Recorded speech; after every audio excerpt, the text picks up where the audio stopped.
Dun, dun, dun, dun, dun, dun, dun. Dun, dun, dun, dun, dun, dun, dun.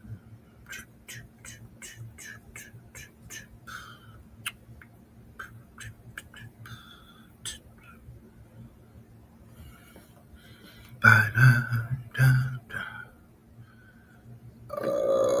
Which? No, I need to take this one out. Da-da-da.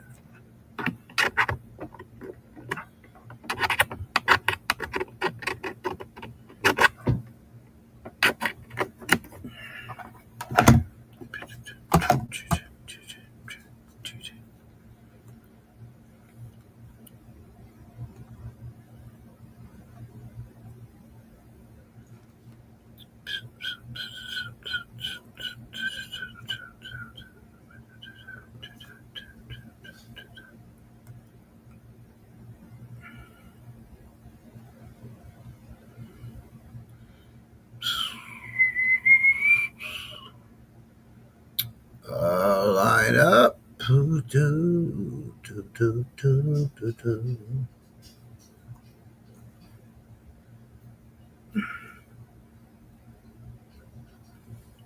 All they do is pride and collude. No lubrication, just crude. Dirty deeds exude.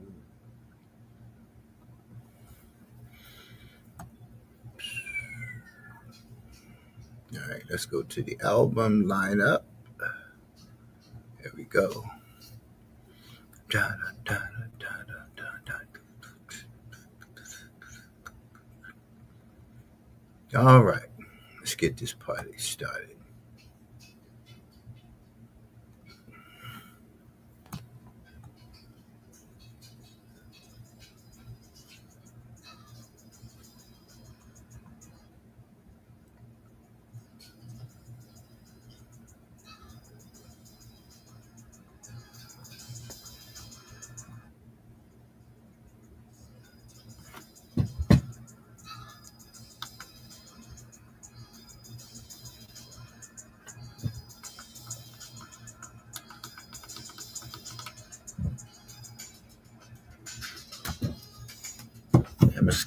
That mosquito get here.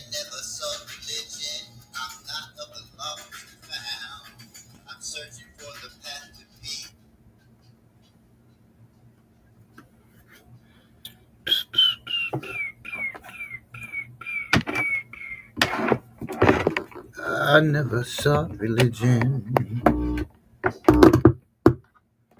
All right.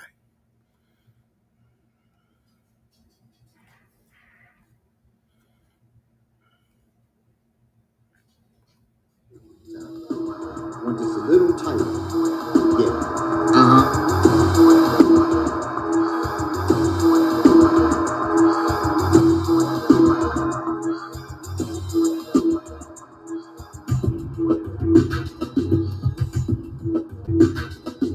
I never sought religion. I'm not of the lost and found. I'm searching for the path to peace, finding man still bound. Long ago touched by an angel I was blessed. Early childhood trauma, the devil was running the mud. I'm grateful to be blessed. Far from highly favored. Just one of many who strives to serve and labor. Room to be a man. So many examples. Most misled, regurgitating others like samples. Self-professed leaders, lots of opinions, wanna be servants of God, mankind, minion, mankind, minion, mankind's minion, mankind's minion.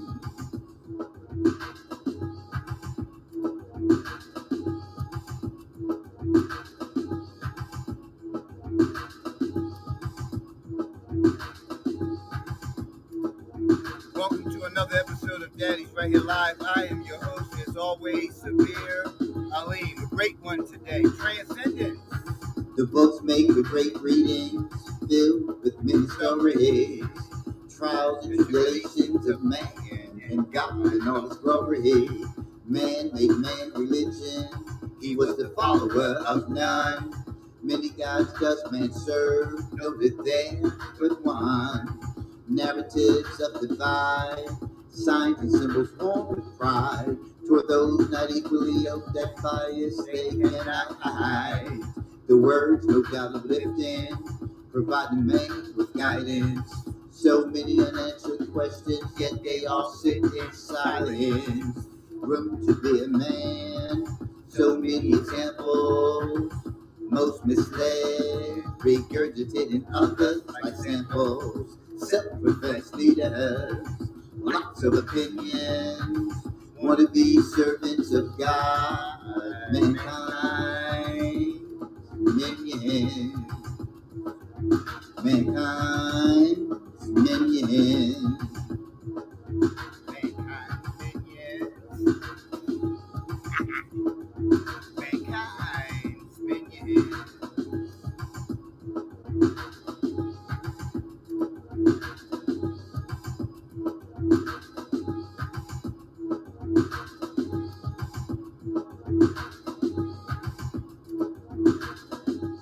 You're listening to Bolt off of my recently released album, Line Up. Make sure you go to your favorite music streaming platform and check it out. Any other albums that I've released over the past couple of years. I got a mosquito in here, man, and it's like eating me alive. And I'm O positive he is having the feast right about now. Our currency reads in God we trust, man surely serves it well. It should really read, mankind go to hell. Materialism, power, and lust, things money can buy, won't get you into paradise. I'm sure many of man would try, bearing his name on paper, another of man's illusions. Figured if you saw it there, religion would form the union. From to be a man, so many examples, most misled, regurgitating others like samples. Self-professed leaders, lots of opinions, want to be servants of God, mankind, minion, mankind, minion. What's going on, TikTok? What's happening, Isabel? What's going on? Who else we got here? Addison Moore. Good morning. Good morning. Bridget Dolan Zero. Thank you for tuning in this morning.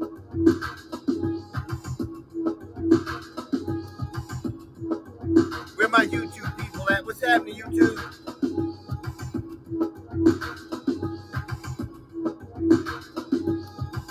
Again, we got a great show today. A great show as always. Last week we started a conversation about transcendence and servitude. This is part 2 because we never got to the article, right? Y'all had me so turned up on talking about, what transcendence is. Nobody's coming back to save us. We're gods in a man's world, made in this image and likeness, creators of boys and girls. Taking lives seems to be easier. Hell, you're taking your own. Give your life to a man, yet he is stand all alone.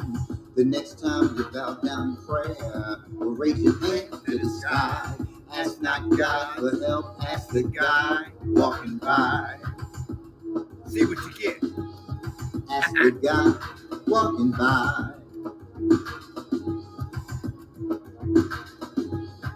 Room to be a man, so many examples, most misled, regurgitated others like samples. Self-professed leaders, lots of opinions, want to be servants of God, mankind, minion, mankind's minion, mankind's minion,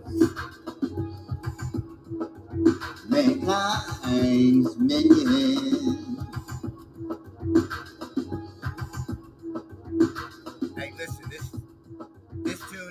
about I think about 9 to 10 minutes long, right? This album that was recently released, the title of the album was Line Up.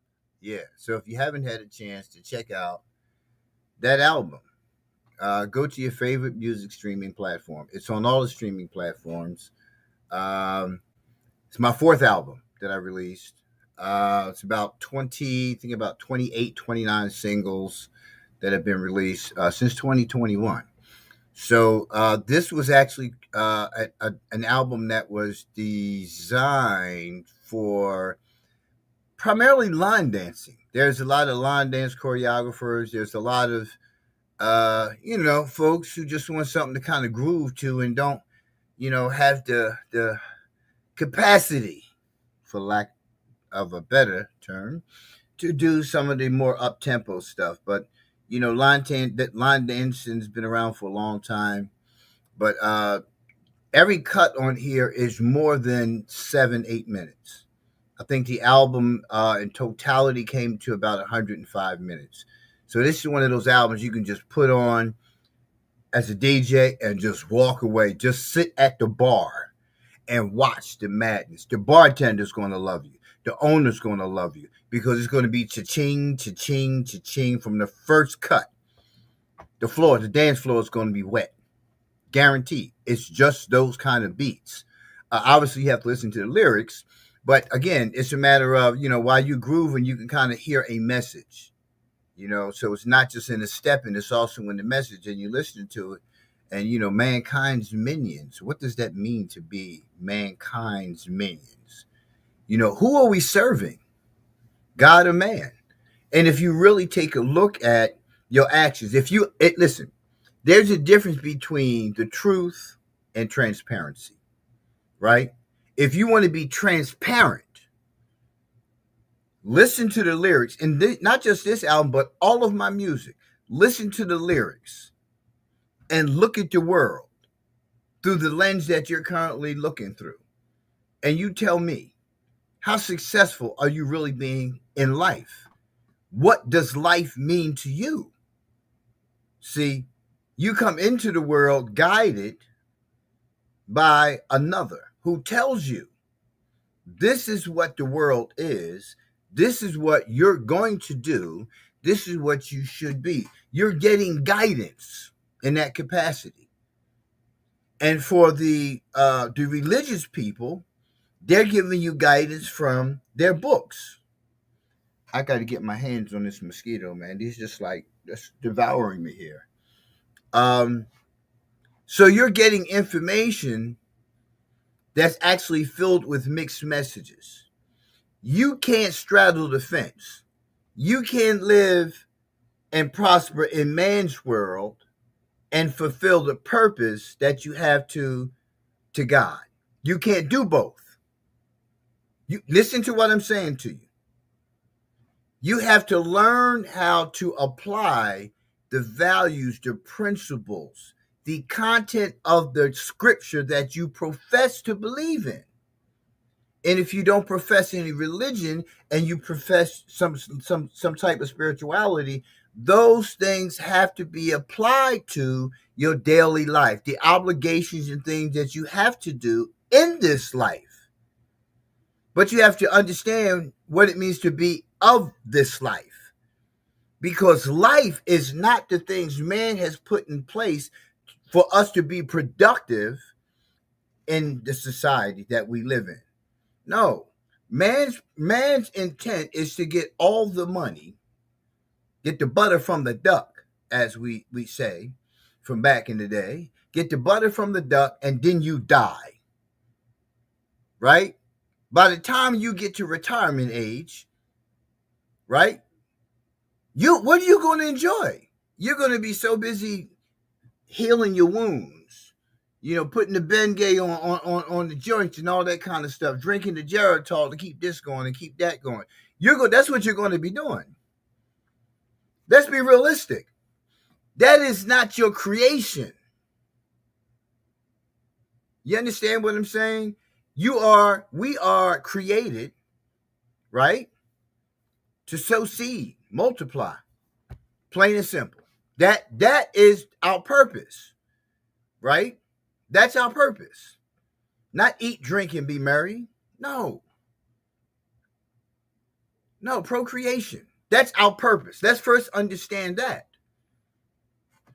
See, you have to first understand that. And that's not being taught. You can't bypass your creation. You can't bypass humanity, right? And just go into man's world and living man's world and living man's way.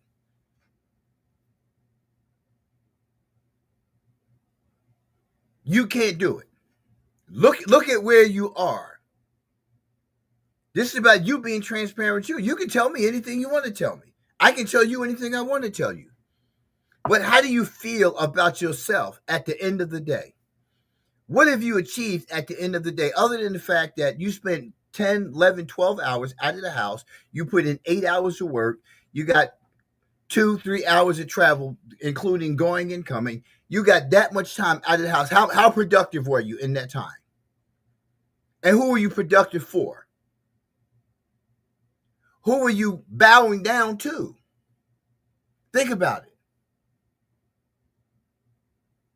Think about it for a minute. When you are bowing down to man, I want you to think for a minute. Because you are. Most of us have spent a lifetime doing it. Most of us have spent a lifetime bowing down to man's will for us, not God's will. But we call out to God in those days of, I hate going to this place. I hate working for these people. I hate these people I work with. Right? I can't wait to get out of here. You have to go to work on Monday. You start processing Saturday and Sunday, going back to work. So you kind of you missed Saturday and Sunday because you were so enveloped in having to go back to work on Monday that Saturday and Sunday actually became a blur. And the first thing we say on Monday is like, damn, the weekend just ain't long enough. It just ain't long enough. I want you to listen to me. When you are truly giving honor and praise to the Creator, when you are truly understanding that your existence is based on purpose, to who created us all, things look different. Things feel different. You don't absorb so much of man's world because your focus is on your purpose. Man has given us all purpose based on those things that they put in media, social media, all those things that they put in our air, our food, all that stuff. Man has given us his own purpose. We have yielded to that and have allowed it. We've allowed it. Listen to what I'm saying to you. I'm 64 years old. I'll be 65 in September. Right? My lens of life, right, should be filled with wisdom. I shouldn't be doing today what I was doing when I was 54, 44, 34. And I always do the 10-year kind of thing because it takes time to recognize and then it takes time to bring to fruition the change. It's just like what happens in man's world, right? Man, right, creates all of these things. By the time you hear about it, it has already been in development for the past 10 years. Now it's just, here it is. This is what we're doing. And you're like, well, where did that come from? When you see politicians go into office, Barack Obama didn't just show up. This was a process to put him in that position. Every presidency was planned. Sure, your vote made a difference. I don't know what difference, but again, the difference in who was going to be in office didn't make a difference in how the world was going to change because if you don't change the lower level, your council people and move it on up, then you'll never see a president in office who's really going to have any level of success within government because government is not about the people. Government is about business. I can't run a country on emotions. That's a business to run. But it all depends on your worldview. But I'm saying all this to say that you have to take a look at your humanity. Don't say in one breath, I love God, I give honor and praise, to the creator, and then you allow the created to dictate your life. No matter who's in office, my obligations don't change. I'm thankful for another day above ground. And I'm not, listen, I studied religion, practiced different religions years. I've chosen to live a spiritual life. The foundation is already there from all scripture. From all scripture. Follower of Islam since 1988, right? But when you spend years in something and there's more unanswered questions than there are truths, you have to make a decision. And that's the decision that I made, right? It's no debate. I don't have to prove anything to you. You can post, ask questions, any of those things like that, because there are many people who have chosen this way as well, that they choose to live a spiritual way of life versus that of a religious way of life, because anytime you are congregated with people, you're going to always have divide. You're going to always have conflict and confrontation. You're going to, and not just within that circle, outside of that circle, because that's man's intent. How you Christian, but then you're this and you're that, and you only go to this and you only practice that. But Christian is Christian to me. How do you have so I don't, that doesn't make sense. And please don't try to explain it to me, because I've studied long enough to see that y'all can't even make sense out of it.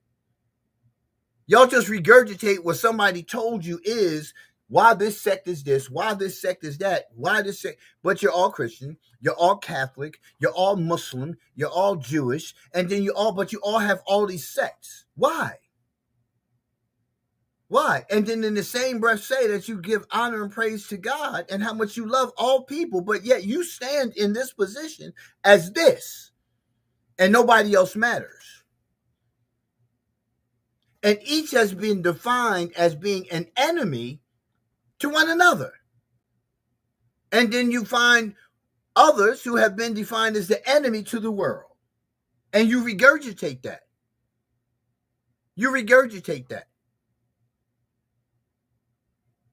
Non-Muslims have never had have how many conversations have you had as a so-called practice of any religion? How many conversations have you had with a Muslim? How many times have you taken and picking up the Quran? None. In most cases.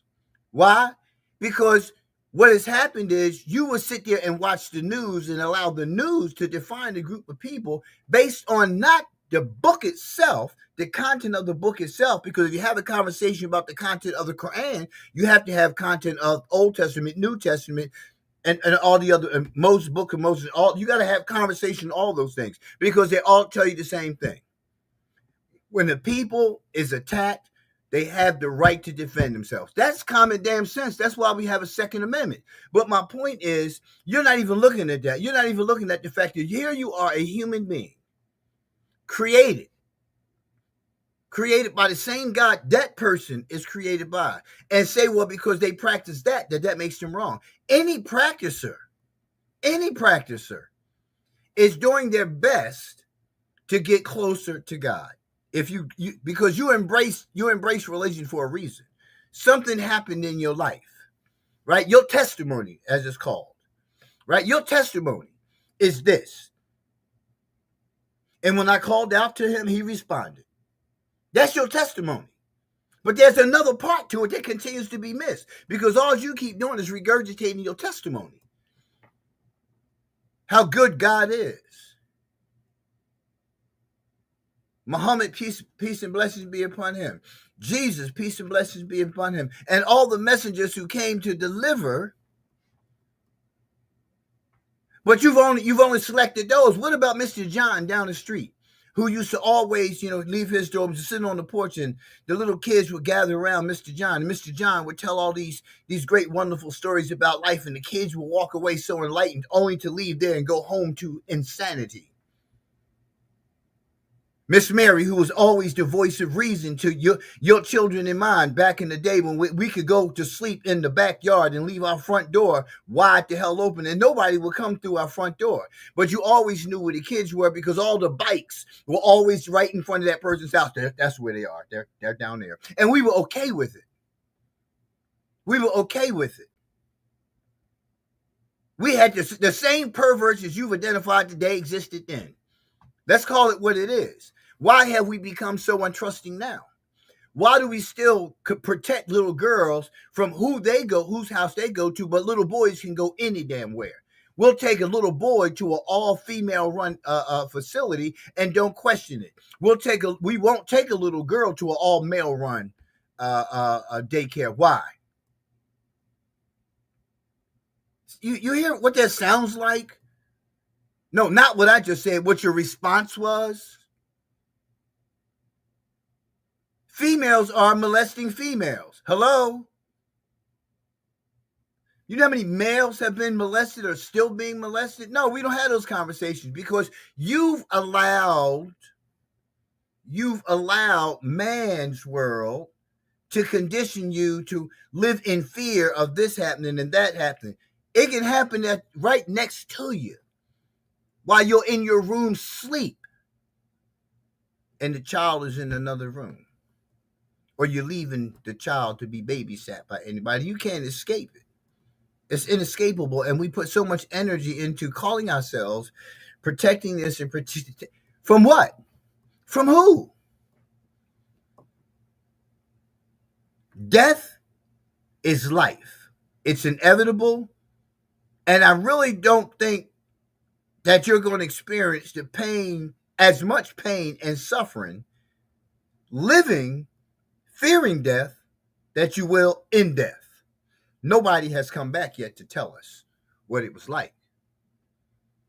Nope, nobody has come and said, hey, listen, I died yesterday and they brought me back. And, you had people, yes, have been in comas. They've had some experience. So we know that there's some studies there. But I'm saying to you that, like, there's nobody who has died, not had some kind of medical phenomena. Somebody who has died saw you going through some things in life, and in the physical form of a human being, returned to you and said, let's sit down and have a conversation. And they've been interviewed on some local network. You're not going to feel the pain. I don't believe. You're dead. You are no longer in this life. You are dead. You are dead. Whatever the transition is the transition. But you are now dead. When you leave here, you'll be transitioning to a place, and we're not going to have the conversation about the angel and the whole omnibus. We're not because there's a transition. There's a transition, but you're not going to know that in this life. In this life. I'm getting a little far behind, but right now I'm talking about transcendence. I'm talking about transcendence and servitude, right? The most important aspects of living. So I may be going in too deep for some, and it's okay. It took me a minute to get here. I don't expect for anybody to listen to what I'm saying and saying, well, yeah, that, what? Oh, yeah, no. Because, again, I'm 64. I'm about to embark upon 65, a place that I never thought I would be. So if I am not going to different levels of living as a human being, then I'm failing myself. My parents didn't fail me.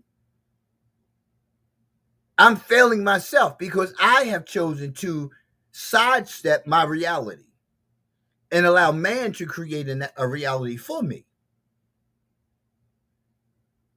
Over time, this is what wisdom is. And we never want to listen to wisdom because we're so caught up in what man has established as being right living. Right living. You understand what I'm saying? Maybe 20 years, I wouldn't be having this kind of conversation. I wouldn't. I would be having an intellectual conversation 20 years ago. Over the years, looking through a different lens, lifting that veil and no longer in his pink cloud mindset of things supposed to be a certain way, the stuff that I internalized intellectually has actually begun to come to fruition in terms of what is. But what happens is we spend so much time fighting and debating with other people about what is that we never get an opportunity to enjoy that which we have embarked upon, because somebody always get brandished before us. Somebody's always brandished before us to make us think that they're this new leader for us and that they have a good message. And what they do is they set these people in front of us. They set these people, well, I'm going to let you be the leader of the people. I'm going to let you be the voice. Hear their pain. Regurgitate their pain to them. Point the finger like they do. Blame like they do. And then don't forget to tell them, just thank God for another day. Yeah. When you tell them that, you got them. Because they know you're a believer. You wear the same symbols that they do. That's how you get them. You got them now. Excuse me. You got them now. And you miss all of that. Oh, he speaks so well. He speaks so eloquently. When he gets in front of the camera and get to the podium and he does those press conferences, listen to him. He's speaking for us. He represents us. And I'm not talking about any group of people. I'm talking about humanity, period. Because the media will make you believe that one is doing more or less than the other, so that way they keep that narrative going. They keep that narrative going. I didn't grow up with that separatist mindset. I didn't teach any of my adult children that. I'm not teaching my 3-year-old none of that stuff. It's about living a life with purpose. When you're living a life on purpose, with the foundation of living based in God, that stuff don't matter to you. Man wants you to make it matter. That's what man wants you to do. Man wants you to continue to divide. Donald Trump didn't start that. That wasn't no MAGA movement that started that. But that's what the media's narrative is. The media wants you to believe that Donald Trump, President Donald Trump, started all of this separatist stuff. He started all this divide, and he was the one responsible for this happening and that happening. And that's why there's the lawsuits that exist, because you can't sit down and say that this man did this, that this man started this man started that. How can you say that? Validate it.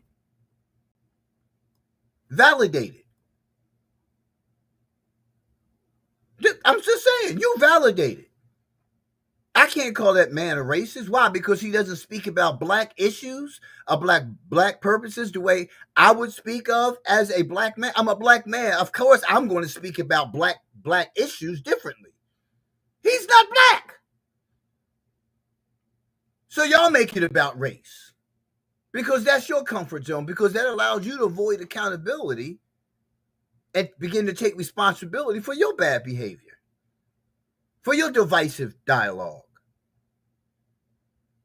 You got to look at this whole picture, man. This is what I mean about being. It's the difference between being truthful with yourself and being transparent with yourself.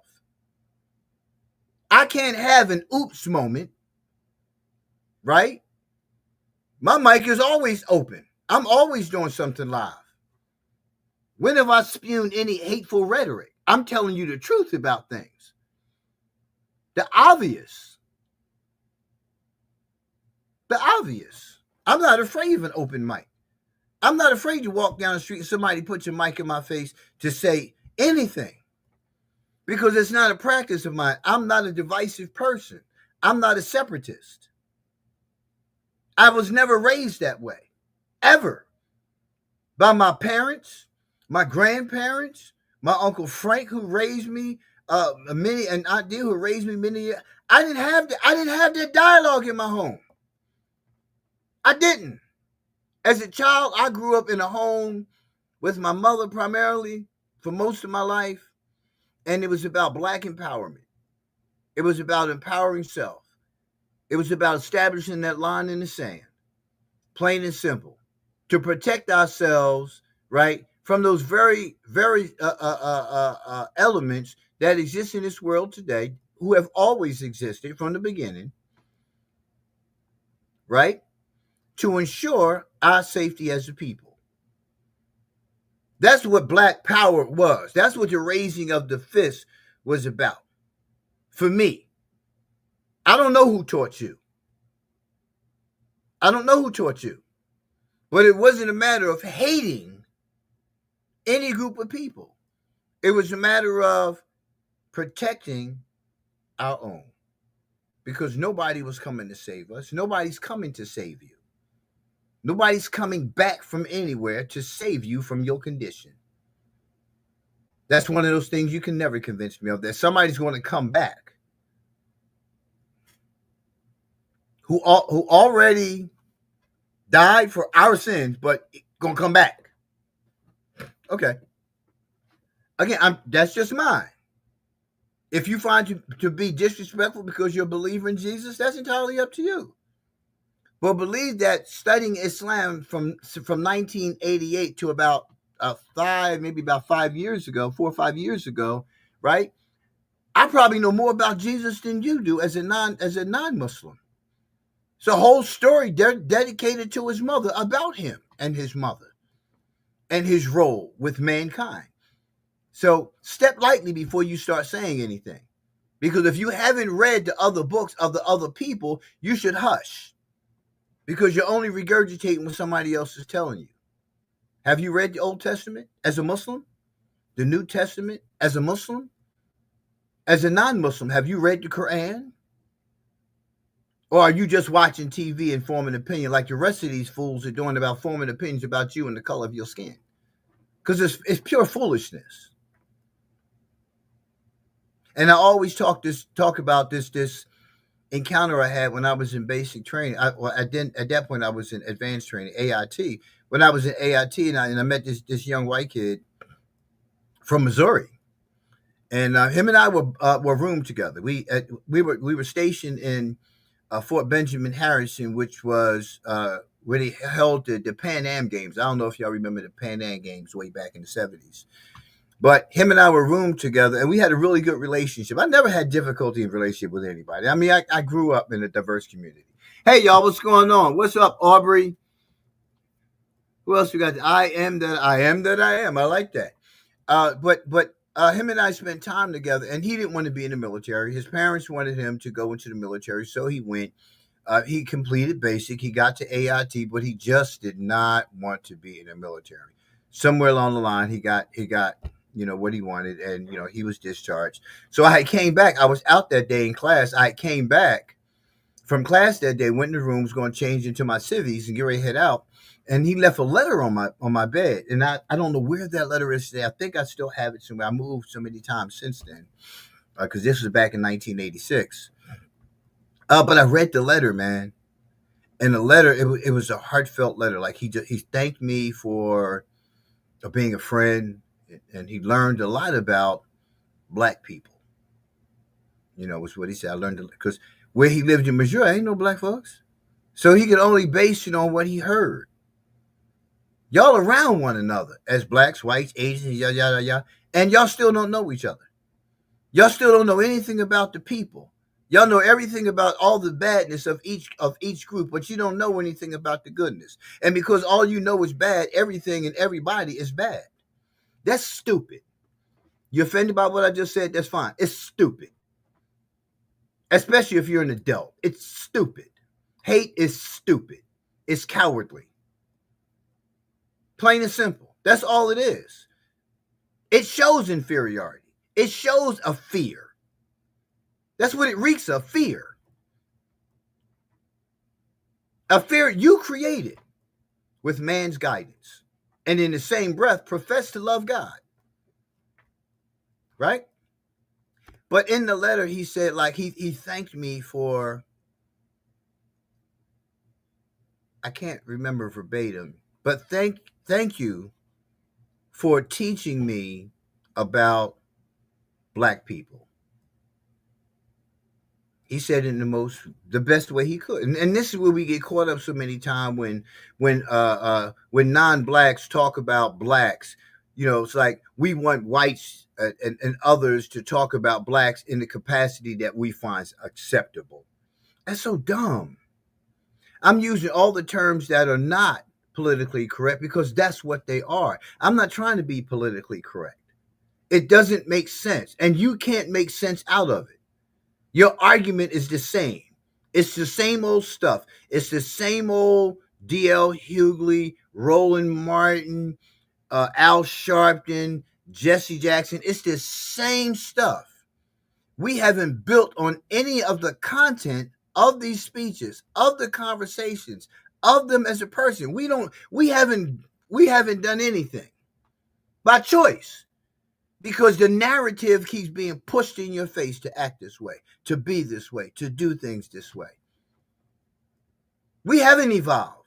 We're still making the same weak ass arguments on TV. Right? You see these same people show up. And still ain't nobody showed up yet about these 5 black police officers who beat to death a young man on video. Beat him to death. Where's the outrage? Where's the outrage? And then you got people say, "Oh, you don't remember the name of so and so. What about Aubrey? What about Floyd?" Folks, that's not going to change anything. That's what happens in the world. You keep being conditioned to believe the narrative that it only happens to black folks. Have you been to prisons? We know about sentencing disparities. None of those things are new. What I'm saying to you is, why do you think that that's all they show you on the news? Why is it when Donald Trump keeps telling you fake news, you don't believe it because it came from Donald Trump? But if one of them other people I named said it's, you believe it and you get on the gravy train. I was watching, what's his name, Smyrnus, Cornus, whatever, this morning, and he does his piece where he takes something from his social media feed and puts it up and has some dialogue about it. And one of the things that was pulled up today was it was from a young lady. She made a statement, and I understood the statement that she made. Right? That's her statement. That's her view. Okay.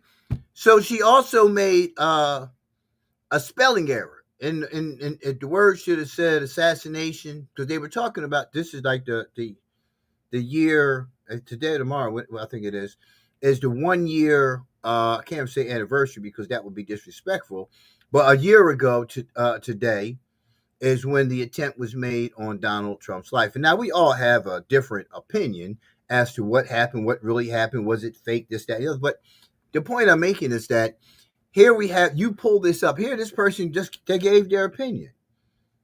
They gave their opinion, and you set up your social media for people to share their opinions.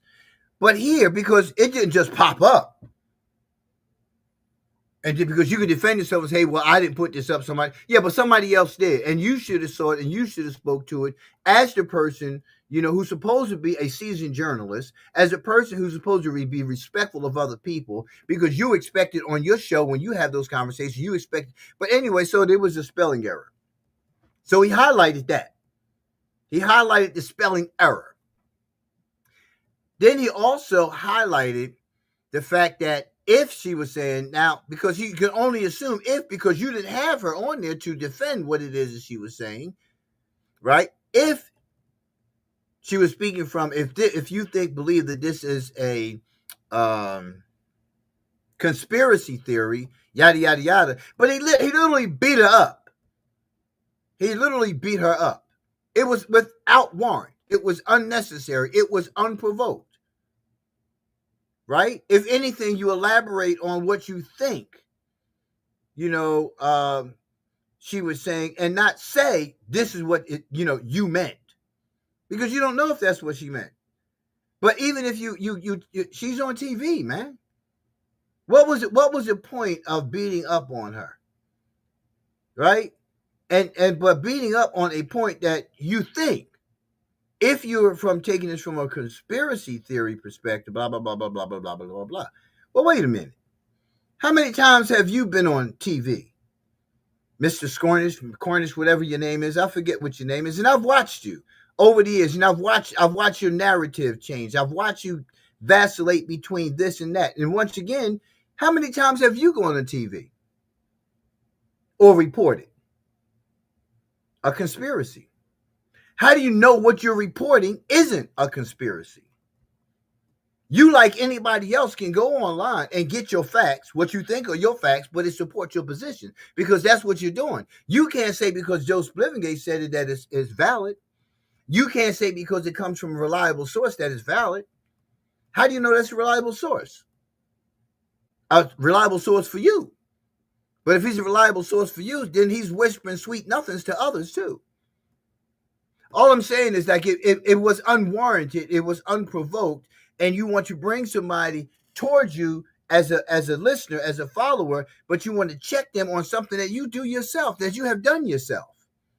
So not only did you beat up on the person's misspelling of the word assassination, you beat up on them as a person because of something that you think is a conspiracy. What facts do you have? Oh, there were people on site. Yeah, there were people on site, and everybody gave a different account. So what makes the source that you use to be better than anybody else? Oh, because it's inside. See, but again, man's regurgitating of information being passed on. You beat up on somebody else because it's a conspiracy. You yourself have come and put out conspiracies because you don't know them to be facts. If you weren't there, you don't know that it happened. Right? So you said, well, Sabir, what does it have to do with transcendence? It has everything to do with transcendence. Because if you're not looking at you as a human being and how you take in an information and how you make valid what's valid and what's not valid, like, what are you basing it off of? And what does that have to do with purpose? Where was the purpose in that? Right? Where was the purpose in beating up on somebody for misspelling a word? Out of, I'm sure, thousands, hundreds, or thousands of posts that people have put in response to whatever that the subject matter was, why did you select that one? See, and this is what I mean about you and your own humanity. Why would I need to do that? What was the purpose of doing that on national TV where millions are watching, that I put Kelly Ann, whatever her name is, right? I put her post, her response up so I could have something fly to say to humiliate and embarrass somebody else? What was the purpose behind it? There was no purpose behind it. No purpose at all. It wasn't educational. It wasn't informative. It wasn't beneficial for anybody but himself. But this is the world we live in. And you need to understand, just like I have come to understand, that everybody has their own narrative. I have my own narrative. My narrative has always been the same. It began with Daddy's Right Here, a nonprofit family services organization that seeks to decrease father absenteeism, of which I am the president and owner of, right? Facilitating classes on how to improve relationships between the mother and you, and or the child and you. Fixing that. You see evidence today of what has happened because that hasn't been fixed. Because we are too preoccupied with living in man's world. Because we are too preoccupied to let cowards on these streets do what it is that they do without consequence. Without consequence. Let me help you understand this. because you choose to live a lifestyle of bringing harm to other people, because you have chosen to decide that murdering people, right, is something that you want to do, doesn't mean that the next person who has chosen not to live that lifestyle, because that's what it is. Don't get it twisted. We all have the potential to do the same thing. To do the same thing. You pay attention here. We all have the same potential. I ain't got to be in the street, of the street, to act like the street.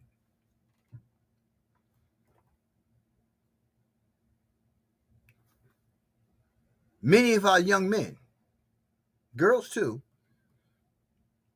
but many of our young men, regardless of race, are wrongly guided. And we know that father absenteeism is a very significant part of this. A very significant part of this. And not just because the father doesn't live in the house, but because the father's presence, his presence, is not in the house. Because many have come to believe that once you're out of my house, I want you out of my life. Therefore, taking you out of my life means taking you out of the child's life too. Losing sight of what parenthood is about.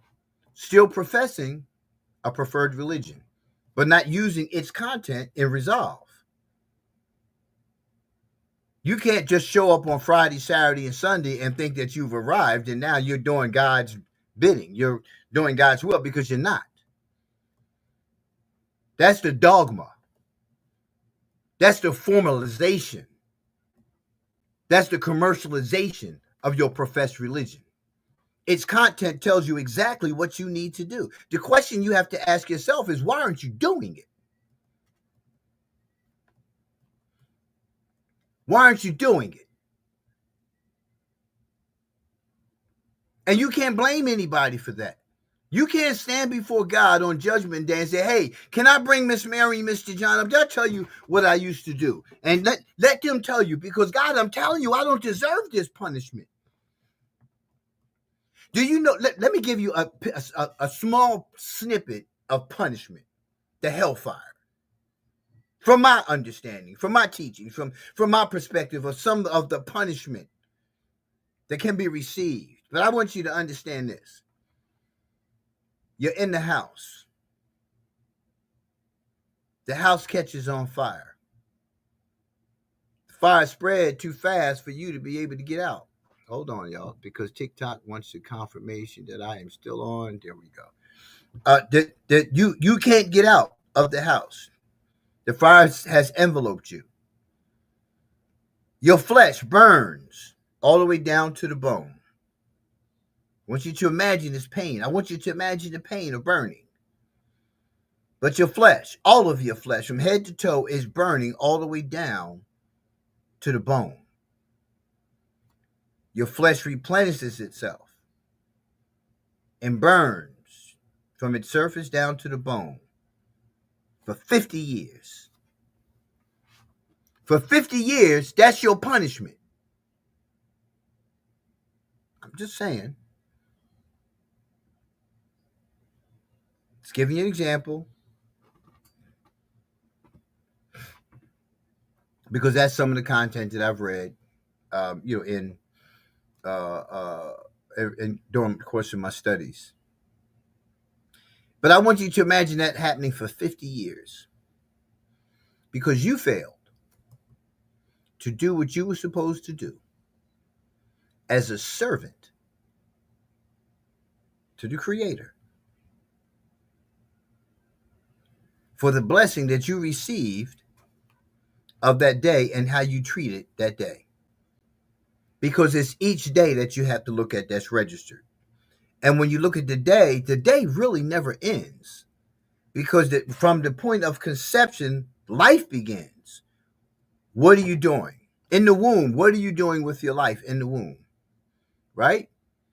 Have you ever seen video footage of a fetus and watch it grow, watch it move around, things like that. There's a learning process. There's something happening in there, that beginning to form. The child is beginning to do this. They're sucking their thumb. They're seeking comfort. They're doing all these things. These are innate things. These things are going to happen without any kind of guidance. When the child comes out, the child don't need you walking around stretching their arms and making them try to walk. One day you be in the kitchen, you turn around, there's little Johnny standing behind you, because it's going to happen. There are things that we don't nurture as parents, if they're not children, to aid in their learning.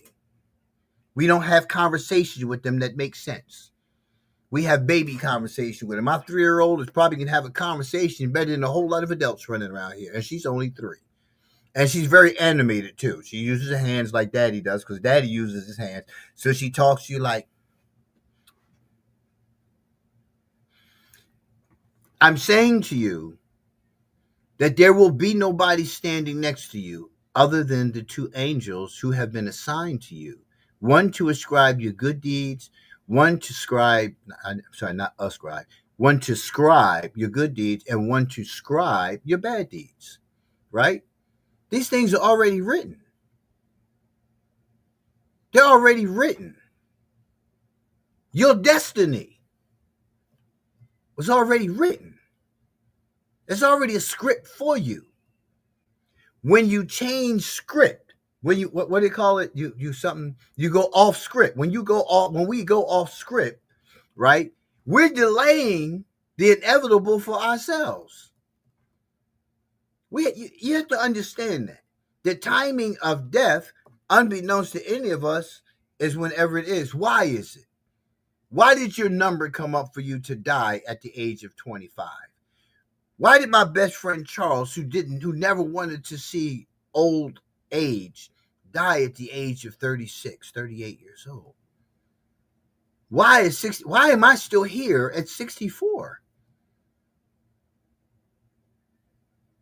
Do you ask yourself those questions? No. Because the only thing you're asking yourself is like, well, I got to go to the mall this week. I got to go get this. I got to go do that. I got to go to work. On Monday, I got to go do this. Nothing. Oh, I got to go to church Sunday. I can't make it to church. I can't make it to the masjid. I can't get to the synagogue Saturday. The kids got games Saturday. What am I going to do? Well, I'm going to argue with somebody and fight with somebody and tell them, listen, I can't go to church. I can't go to the synagogue. I can't go to the mosque. I can't go to the masjid because I got to do something for man. But I got to do something for God. Well, wait a minute. Who am I doing something for? Well, I have to do this because if I don't serve God on this day that has been a day committed to doing this, then I'm messing up with God. But you're already messing up with God. But you don't want to accept that because you don't want to be transparent. You want to convince yourself that you're doing these things. Let's get to the article. Right? Let's get to the article. So the article is Psychology Today, as I stated last week. Chris Bradshaw, PhD, LPC. Right? Relationships. We need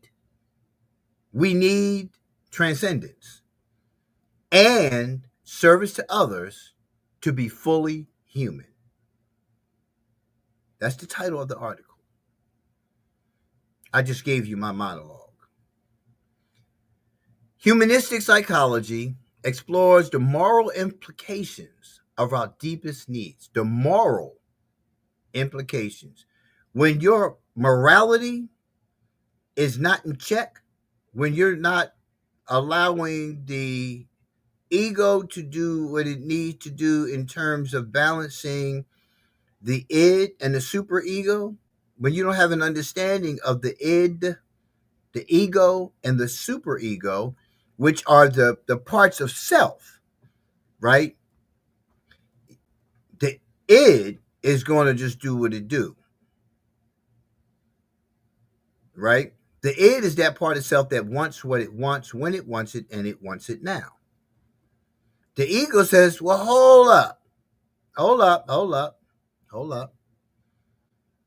Check yourself before you wreck yourself. The ego has this conversation with the superego, which is where your morality lives, your beliefs, your values. those core things within you that you a lot of times fail to recognize in the capacity that you need to, right? So you have to look at uh, those things in regards to what this article is talking about, right? So when you go to the key points of this article, human beings have the power both to destroy life on Earth and to protect and nurture life. I want you to understand that first point. We're going to go cover it. Human beings have the power both to destroy life on Earth and to protect and nurture life. You understand? The second point, our deepest needs include security, growth, and transcendence. Next point, we need to be of meaningful moral service to self, others, and the world. And the last point of that they hope for us to walk away from this article understanding is we are often blocked and held back from fulfilling our needs and thus from serving the world. Right? So they have a quote here by Abraham Maslow. A person can be fully human only if they are fulfilling their deepest inner nature.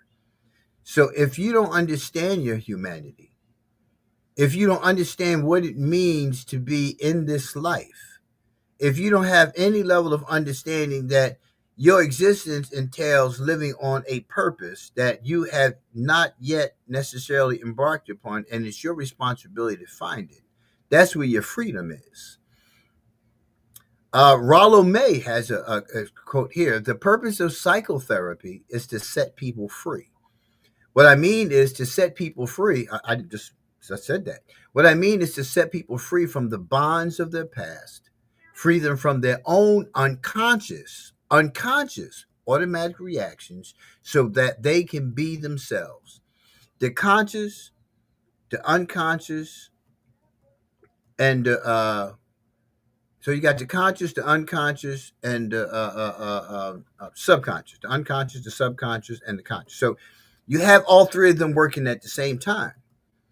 So when you're engaging other people, you don't know when the shift happens where you speak to something that you are conscious of, something that exists in your subconscious, or something that exists in your unconscious, because they all exist. The more that you gravitate towards those things in this life and in man's world, the less you know. Therefore, the more you're going to continue to act in ways unbeknownst to yourself because you're not seeking to know anything beyond your consciousness. Right? So those are the things that you have to begin to look at. Um, uh, so the next thing is, hold on a minute.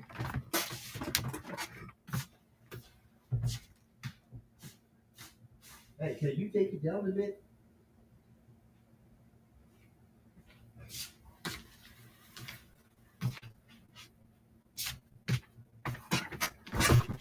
So here in the article, a friend told me the problem is human beings. We think we are special. The earth was here before us and will be here with us. Human beings are a disease on the earth. The evil and destruction we humans are capable of is legendary and deeply disturbing. However, human beings are indeed special. Like all human beings on earth, we have a special role. What is the meaningful role humans play on earth? There is a branch of psychology grappling with this question. What does it really mean that we humans have the power to destroy all life on earth, and yet could choose not to use this power and instead use the power of serving, protecting, and nurturing life on earth with empathy, creativity, and intelligence? So in my monologue, I pretty much broke all that down for you. In the show last week, I got so caught up in this whole thing because I have taken a different turn in my life to pursue life in a different manner. because it's more fulfilling. When you are living each day and you're doing things to help other people, you begin to realize how much it actually helps you. You feel a lot different when you spend your day like focusing on saying some kind words. Hey, just saying good morning. How many times in a community that you lived in for 20 years do people now say good morning? Think about it. How many times? And you have to look at that. It's changed. Do you continue to say good morning? Have you stopped saying good morning? You have to look at all these things. The world has changed, but why has the world changed? Why have you changed and made the adjustment to the rest of the world? So when God says, when it says that in God says that He will not change the condition of a people until a people change the condition of themselves, right? It's just not talking about one person. It's talking about one person beginning to take responsibility in their own house. This is the first house you have to get in order. This is your house. When you get this in order and you begin to pass it on to other people in a manner that's aiding and helping them to move in a direction of understanding their humanity, their existence, and things like that, then everybody begins to, start gravitating towards that core part of self, the super ego. When things begin to go in that direction, right, then you start seeing the condition of people changing. We see a shift right now, right? We see a shift happening right now in America. I don't know about the rest of the world. In America, where it seems that we are moving back in the direction that we once were, but not in a negative sense, right? I grew up in a very diverse community, right? Ethnicities, races, all of that, right? And we laughed and joked about things that were related to us as blacks and them as whites. It wasn't anything that you got to be politically correct, that people were so super sensitive. We listen, blacks and whites gang warred, right? Gang warred after that particular day, because it was an event, because it wasn't like an ongoing slaughter, this, that, and other. We walked through each other's neighborhoods, but it was just that particular day when it came up, we gonna war today. For whatever reason. But we saw these same kids. We saw one another in school, in the schoolyard, on the basketball court. So it wasn't always a bloodbath day. But when it hit the fan, it's usually because somebody got slick with their mouth, somebody had some beef, somebody just wanted to start something just to be stupid. In 1974, it was just like one of the biggest race-related events that was going to take place on Snyder Avenue. I think it was 27th and Snyder. It was the Genos that was there then, right? That whole right across from Wilson Park Project, and then there's the white community across from us. It was a standoff. It was such an intense moment that even the police said, "Hey, listen, why don't y'all all just go home? Why don't everybody just go home?" There was this shift in. Here we are in 2025, where I believe that I don't know about you. I'm feeling that change. I'm feeling that change. I'm feeling the shift from those who were once complicit about the bad behavior of each, and beginning to speak to those things. They have this new thing they talk about, black fatigue, whatever it is. I don't get caught up in all that kind of stuff, but I've been tired of this shit. So y'all just making it new, just like everything else y'all do. I mean, it's nonsense. It's listen, it happened. It's over. Move on. Move on.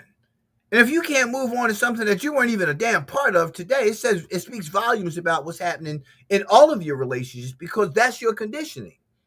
Being unforgiving, being spiteful, being divisive in yourself. These are the kind of things that you have to address. Right? And that's what this is ultimately talking about.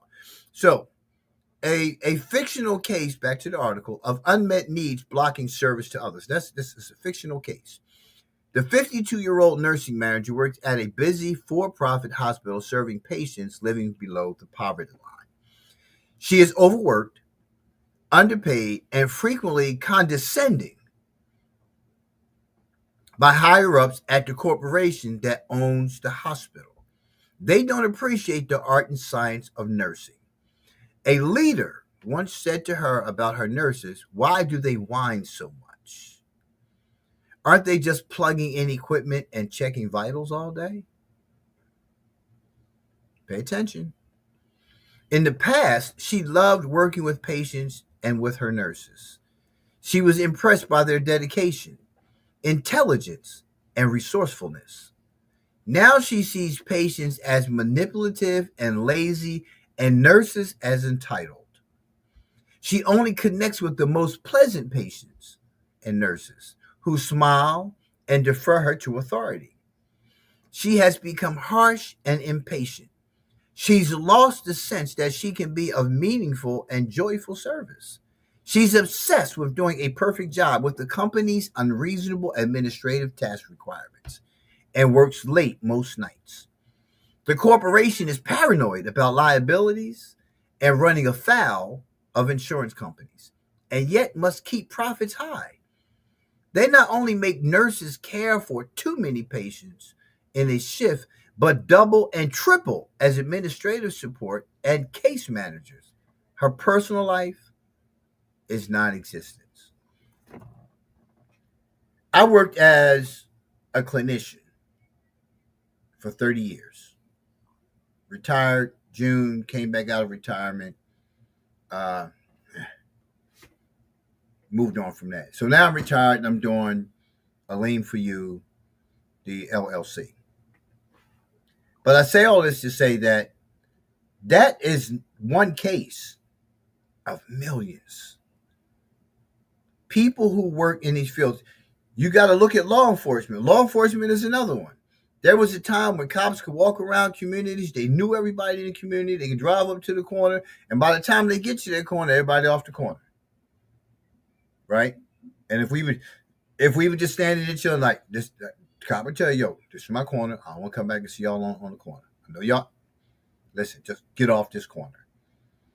Didn't speak to us like we were, like peons and we were beneath them. None of that kind of stuff. Y'all come on off my corner, right? They know. They knew who was who. They knew who did what. Yo, Mike, let me come here a minute, Mike. Jack. Yo, Officer Johnson, what's up? Right? Have a conversation with you. Same way policing used to be. Now, yeah, I know we come from an era where the police used to beat the hell out of blacks and this, that, and the other. I'm just talking about. I didn't experience anything differently in the '60s and '70s when I was growing up in South Philly. But I'm saying that it was a different feel as things began to evolve and race relations began to change and they began to say, well, listen, they're gonna be here. I'm just saying like we had different interactions in the '70s, right? Once we got to the '60s and like early '70s, things began to shift. With policing, cops wanted to, listen. Some wanted to be what they saw in the '40s, '50s, and '60s, and some just wanted to make a difference. They wanted to help. But then what began to happen with them is the same thing. You weren't getting any help from the community, still not getting no help from the community.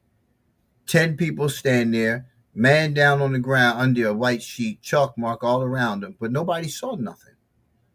How did the streets change? How did communities change to begin to ascribe to criminal thinking and begin to absorb the values of the street?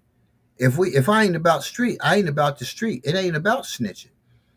I'm not in that life. I'm not in that. You say what you want to say. A snitch is somebody who is part of an organized group, right? That says that we all in this together. No matter what I do, you don't open your mouth. I'm not part of that. Never been part of that. Never been part of that. So if you do something around me, know that I'm going to tell. Because I got to think about the fact that there's other people who are going to be subjected to your bad behavior. It could be me. It could be my wife, my children, my grandchildren, anybody in my family, somebody who I just care about. I care about all people. I don't dislike or hate because what are you doing with that energy? But that's just me. But I wasn't always this way, just like many that are listening. I'm simply saying to you that change is of your responsibility, not mine. Right? So when you look at all these things, here you have this nurse. She had the passion, she had the drive, she had all those things, but the corporate perspective was that, well, no, this ain't. So corporations will make decisions about whether you continue to work for them based off of those kind of things. No matter how many people you meet in the workplace that you love, respect, you care for, that doesn't change anything. Most of the supervisors that I've had have been, I've had great relationships with all of them. Like them as people. Business is business. See, corporations put things in place to prevent themselves from experiencing lawsuits. That's a loss. I can't have that loss. So they put all these things in place. They want you to do this. They want you to do that. When you fail to do this, they have to put it in writing. You got to go through all this paper process. They don't care about the evidence that to the contrary. Well, this is what was. But we got to protect ourselves. We got to protect that money. We love you, but hey, this is what they said. So we got to document this and that we had the discussion about this because I got to tell somebody else that we had this discussion about this because it's not about you. It's about what you do or don't do because that's why we have these policies and procedures. Ain't personal. It's business. So you need to learn to make decisions that are within the realms and parameters of your policy and procedures within self. Within self. That's what it comes down to. Your life has to be more important than a corporation's perspective on what you should do for them while they do nothing for you but stick to policy and procedure. I can't go outside of policy and procedure. If I have a company, I can't do that. I can't be a human being anymore. The policy says this. I'm sorry. Hey, man, listen, I love you. You know that. It ain't personal. It's business. So you have to make your life, which is not a business, personal. And you have to set policies and procedures within yourself as to how you do things. If your values and beliefs and morals are not in alignment with the practices of the corporation, you have to make a decision and move on. They're not. You either get in line with the culture of this company or you move on, or they're going to move you on. But a lot of times we get stuck because we want to do things based on policy and procedure of the company instead of looking at the policy and procedure ascribed, scripted, and given to you by God. Because you don't want to be blacklisted. Oh, well, why didn't you give 2 weeks notice? Would y'all give me 2 weeks notice if you were going to fire me? You have a policy that clearly says that you have an at-will firing and hiring. You can let me go at any time. You don't give me, listen, we're going to fire you, but we're going to make your date of firing 2 weeks from now. But I got to give 2 weeks notice. Because you said that. Oh, no, you didn't say that. Your policy said that. So that protects you from, so we still good, right? Those are the kind of things that you have to look at. Understand? So in essence, this is what happens when with the nurse. When you don't take a look at how the company's culture is affecting you, you begin to lose that passion and desire to continue to do what it is that you do because that's what you came into it for. And you begin to see that this doesn't work. But you keep working because you need to work because that's how you take care of your family. I get that part. I do. But man's world is not designed or created,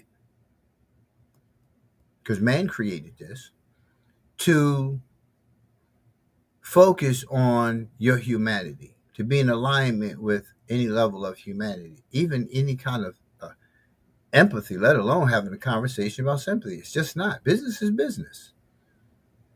That's just the way it is, right? So now she changed as a person. She treats people differently. She sees the patients as being manipulative, this, that, and the other. She sees the nurses who, were identified by the corporation as being whiners and so on and so forth. And she sees them through that lens because she's at a management level. Therefore, at a management level, you have the responsibility of staff retention. So you have to help them work through some things, but you're trying to help them work through some things when you know that you don't even value the company anymore. You don't even value the company anymore. And because you don't value the company anymore, right? You begin to still have that same mindset that they do. Like not the people, like not what they do, not liking others has you not liking you. The lyrics from one of my songs, which is In Man's Bed. That's the name of the song, In Man's Bed. And I'm going to play that towards the end of the show. But you have to understand that. You have to understand how when you yield to somebody else's ignorances, somebody else's bottom line is when you're complicit about things, right? You become part of the problem. She left. This nurse left. She loved what she did. She couldn't wait to see the patients and so on and so forth. But after a while, it becomes tiring. After 30 years of being in the field, it just got tiring.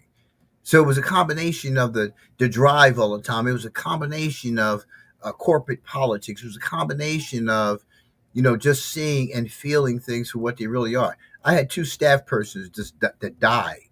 I watched them come to work every day and dying and dying. Over. I'm not just like I'm just saying like they can't.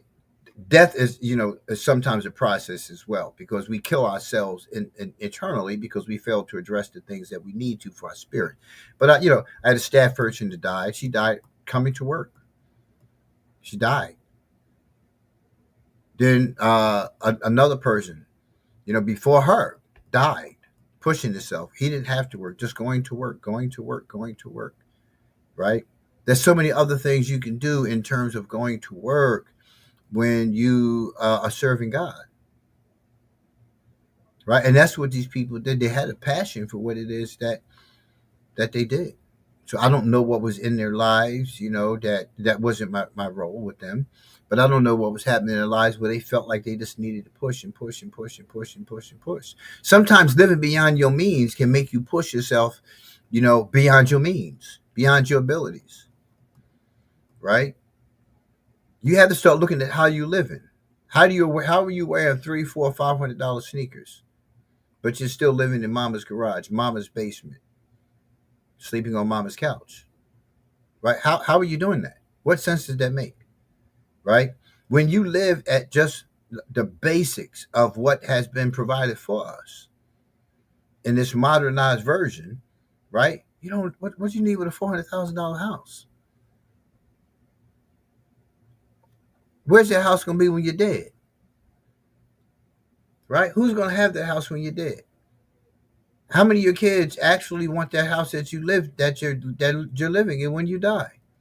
How many want to live in that house anymore? If you had trauma in the house, how many even want to still be in that place and go back to being it to only be reminded over and over again what they experienced? So you have to look at those kind of things, right? Uh, Human beings have the blah, blah, blah, blah. So let's go. So let's go to what does it mean to be fully human? Back to the article. Human beings have security needs for safety, connection, self-esteem. Our lives are deficient and dangerous when too many security needs are ignored or blocked. The hull of the boat is gashed open. We take on water, we may even sink. And yet, as every sailor knows, all boats take on some water in the hull. This does not necessarily mean the boat is sinking. Whose self esteem is perfect or even good for very long? Really?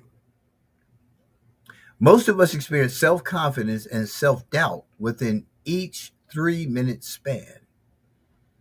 in my opinion, a major source of the disempowering narratives we tell ourselves about our perceived low self esteem is our culture fetishizing, fetishizing a surface level of confidence. So here is talking about superficial. I'll use the analogy of another analogy that when you meet people, most of the times you're meeting the representative.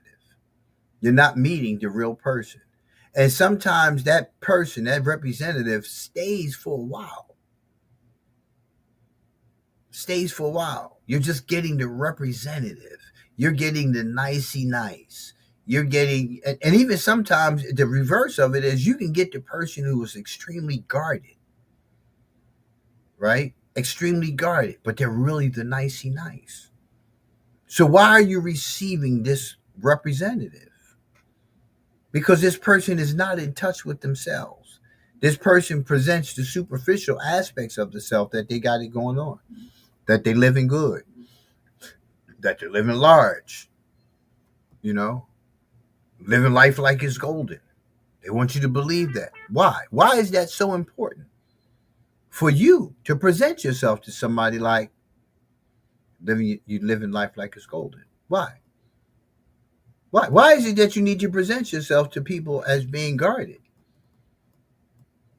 Shy when it's really not you. Why do you vacillate between this person and that person within minutes? It talked about here that 3-minute interval. It Most of us experience self-confidence and self-doubt within each 3-minute span. Most of us. Again, the conscious, the subconscious, and the unconscious are always operating together. Always operating together. So you could be saying something consciously, but subconscious or unconscious information can trickle itself into it, which many of us call the red flag. Right? Where did that come from? Not even a person knows where it came from. It just came out. It has to do with the interaction with the other person or wherever the place is that you feel that you can, in fact, do these things. Right? Um, whose self esteem is perfect or even good for very long? Really? Think about it. Nobody's is. I deal with anxiety. That 3 minutes can sometimes for me be 1 minute, right? Where I'm very confident. I don't stumble over my words, right? But there are moments where my anxiety kicks in just out of nowhere, where my confidence level can be affected. There's times I may be getting ready to go out, but my anxiety kicks in out of nowhere. I have to sit down. Unless I have to go out in that moment, I take a minute. I don't care if I'm getting ready to go to work. If my anxiety kicks in, I need to calm myself down because it affects my confidence level. It affects my thinking. It affects my mood. Right? It does that. Um, Humans also have growth needs. Back to the author. Have growth needs for exploration, love, purpose, and transcendence. We need to hoist and open the sail to move and explore. Maslow referred to these as being needs. We are human beings and human becomings. Each moment is an opportunity to choose growth. Transcendence refers to states of flow, peak experiences, and paradoxical yet meaningful states of effortless effort, being in the zone and in the state of awe. Schneider 2019 refers to awe as humility and wonder for the adventure of living. Transcendence also has a moral component. We are most open to transcendent states when we do things that are meaningfully good for humanity and the earth, while being good for ourselves at the same time. That's the key point here. Transcendence and servitude. When you're doing things to help others, again, you're helping yourself, and that's the part of being good for ourselves. Look at just one random act of kindness and how it made you feel in that moment, how long you carried that. And just imagine just doing that every day of your life, normalizing that, normalizing saying something kind to somebody, recognizing or acknowledging somebody who you never really did acknowledge or recognize before, regardless of how their response, because you don't need, if you have never interacted with me before, if you always just bypass me and just kind of walk past me, yeah, good morning, out of being cordial, but then we're sitting in the lunchroom one day and you says, hey, so I noticed that, how do you feel about that interaction when a person has a positive response to that? How do you feel when they have a negative response? See, this is part of learning about your humanity, learning about what really makes you feel good, and learning what makes you feel bad, and why did you feel bad about that response. If you're being transparent with yourself, you see, well, I never said anything to do. Like, dude, I just see him in the morning when he come in the office. Hey, what's going. But here I am today. I'm making coffee. He's sitting down, putting some cream and sugar in his coffee, and he's stirring it up, and just randomly, hey, nice shoes, man. I like them shoes, man. And then the conversation ensues. The relationship begins to change. Y'all might not become homeboys, road dogs, and buddies, but the relationship has now changed because of that one little interaction. But how do you feel about that one little interaction? These are the kind of things that you have to see about yourself so you can get out of the man's world and go towards God's will for you as a human being. You have to see this in a different light. I'm always told by my wife, stranger danger, stranger danger, stranger danger, because I just interact with people. And for some reason, like, people don't have any problem positively responding. It may be like, dude, where did this dude come from? Yeah, yeah, yeah. Next thing you know, they're laughing and smiling. Hey, man, it's nice talking to you. That's how I present myself to other people. That's how you know, go into interacting with people, and it makes me feel good, about myself, man. Like, I feel good, like having a conversation with a random person, and just I don't, I feel kind of giddy about it, like, hey, what's going on, man, and I, it's just so weird, the interaction that I have with people, that people just like randomly have conversations with me as well. So it's like we all are experiencing it to some capacity, and we're just, I don't know how to explain it. When you feel good about living, when you have a purposeful way of living, and then you connect with somebody else who has it similarly, or again, subconsciously, unconsciously, it's there. But when you connect with somebody else, is who is out there, just living life, and you opened it up for them, and they begin to feel the same way, and they leave from that moment, and they go and they carry it on to the next. And I met this dude today. It's pretty cool. Like, this black guy just randomly came up to me, and just like we were just talking about sports and stuff like that, because sports bring all of us together. Food brings all of us together. Drugs bring all of us together in some capacity. And it's just a matter of what happens, in that moment, and what happens after that moment, which is really, really, really important, but a lot of times we just kind of we minimize it because we're not conditioned within ourselves on our own to be as such. We just don't, you know, you have to understand your humanity. So the last paragraph here is, in the example of the nurse manager, she does things that are good for the company's financial and compliance goals, and she fulfills her fate programmed by her childhood, right?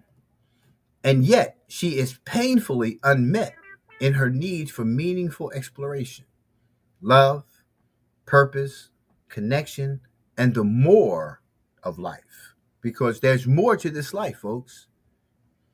She is cut off from transcendent growth states.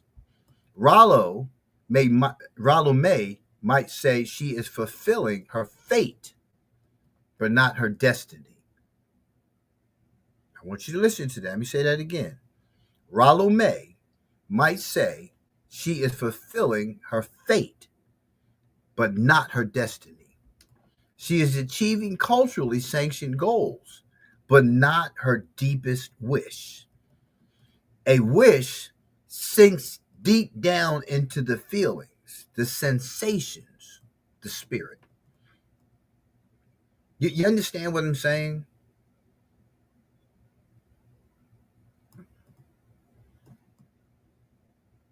Don't continue to live your life in a manner of trying to fulfill the goals of a company and bypass your own. If your values and your morals and your beliefs are at odds with the culture of the environment, remember, the culture of the environment is established by human beings. It's maintained and retained by human beings. You can have all the conversations you want with human resources, with the EPA, I mean EAP, excuse me, y'all. You can have all the conversations in the world, but policy is policy.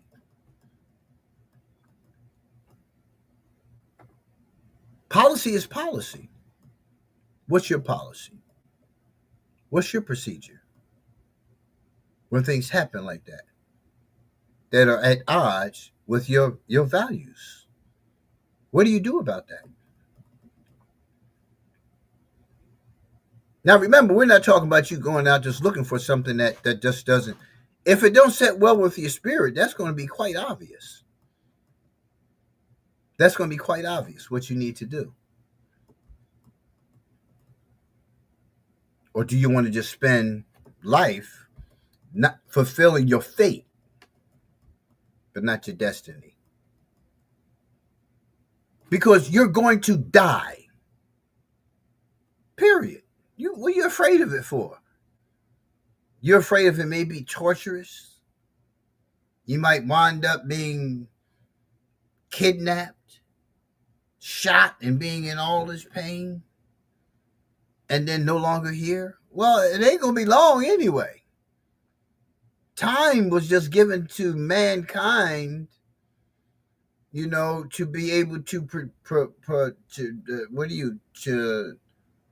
uh, time in the sense that we're conditioned to believe is different than timelines that were established, in order for you to know when to plant, when to rest, and things like that. We were given time. There's no 24 hours in a day. There is no day in the sense that it's day and night. Everything is based on the moon, the sun, the stars. When the moon comes up, right, there's not much toiling in the land you can do because you don't have light. Light is given to the world, to humanity, by the sun. The moon light has a level of light which is cooler than the day light, which is the sun. This is part of your policy and procedure. Yeah, knowing those things. Knowing when the sun is going to go down. They took a stick, put it in, okay, the sun is going down, so we can stop this. Well, the sun is now at this position, so at 3 p.m., we know that. About 3 p.m., the sun is at its peak. Well, the stick told me where the sun is. So now I need to not water. Because if I water during this time, I'm actually cooking the seeds. You got to follow me. If when I'm farming, I have to know when to stop watering. You don't water plants when the sun is at its peak. All they're going to do is wilt, and you're going to ultimately kill them. People they go out with hoses and want to cool down the grass. The grass don't need cooling down.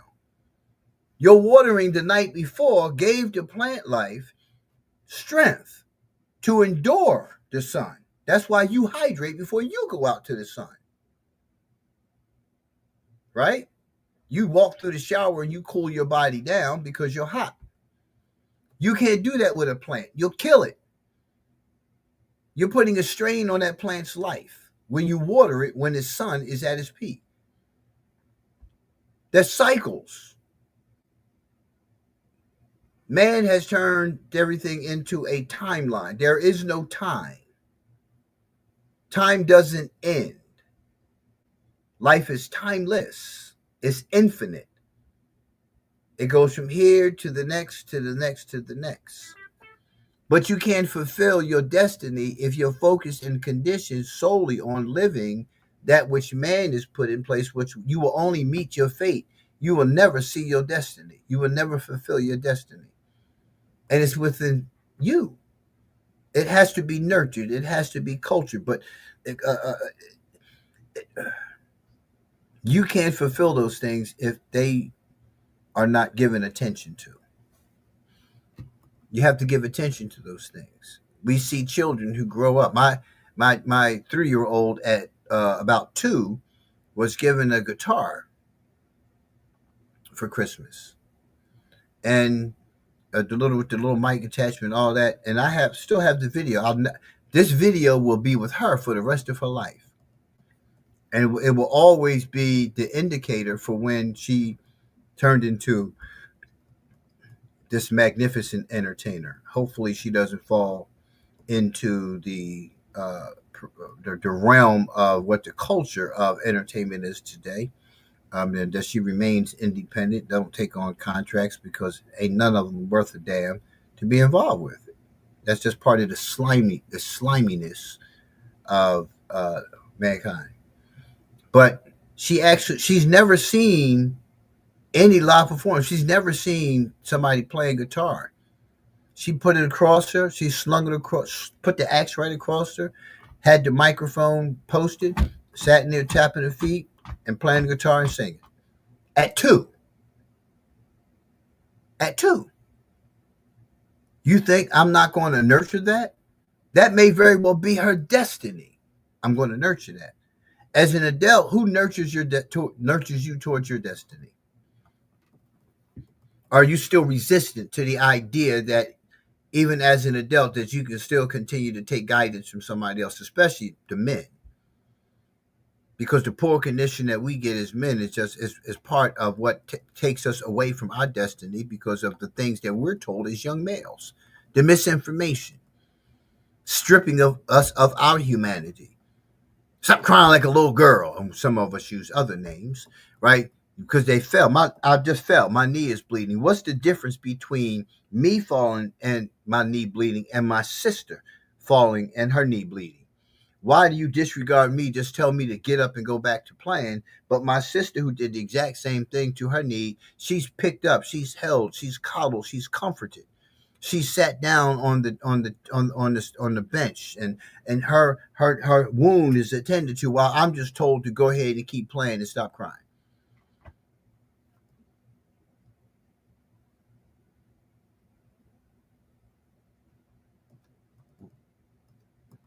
Where's the reality there? What new reality have you created for me? You have taken me away from that path. You have taken and reconditioned and reshaped and reformed my development, my id, my ego, and my superego, and how those things actually interact with one another based on how you have wrongly guided me and you think that it's right living. And it's not. It has conditioned me as a male to just retain all that in here.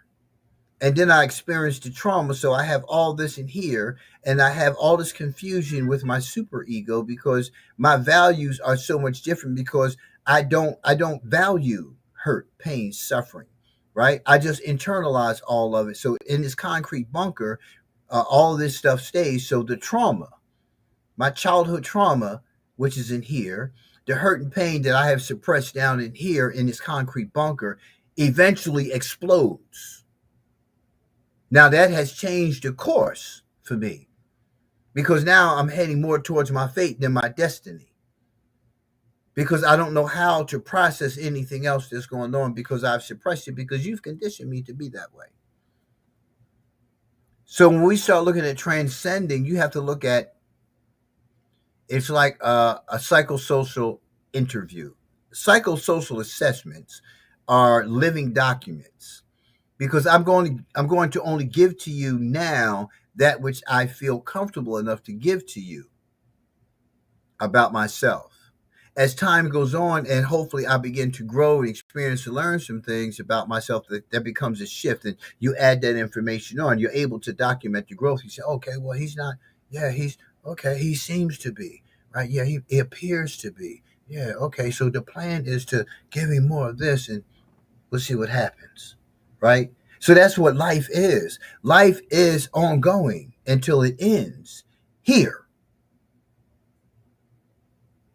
Now we can go to another aspect because I can go into what happens with the spirit and this spirit that I have within me that's living this human life because I've not been connecting with those things that are part of my destiny, which nurture my spirit. I'm doing more things to prevent myself from acting out on the conditioning of this society that man has established. So it's an ongoing fight. So like the nurse that we talked about in this becoming a nurse and the passion she had with me being a clinician for 30 years and the passion I had beginning to every level, you begin to experience things differently. When you come in as a site tech, and then you move into a counseling position, and then you move into a supervisor position, then you move into a director position, then you move into a next level director two, and so on. So you begin to see things differently. When you're just trying to make money so you can take care of your family, so you can pay your bills, you see things differently. So you bypass the politicalness of the job itself because every job has politics embedded into it, which is called policies and procedures. And when you look at those things and you look across the board, you see that there's a similarity, there's a semblance that exists because that's how companies avoid certain things. They keep things this way and keep things that way. You have to start looking at your policies and procedures. Oh, you have them. You have them. You're a believer out there. You have them. Whether you're a former practicer of religion, whether you're a current practicer of religion, that's policies and procedures. Companies gathered that same type of information to be able to establish policy and procedures. The books tell you this is what mankind did before. This is what man does. Therefore, you need to put in place this establishment of policies and procedures. Laws change because of what people do to violate the standards of a community. We had too many accidents. People were turning on red light at this particular. Well, now it's a sign here: no turn on red light. Why? Not just because we thought it was a great damn idea. So you have your policies and procedures. When people act this way, what does the book tell you to do? What does your spirit tell you to do? If you're in alignment with the Creator, what does your spirit tell you to do? Have you done that before? Have you acted that way before? Do you still act that way?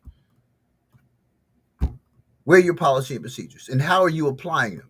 See, it's one thing to regurgitate the books. It's another thing to be able to apply it.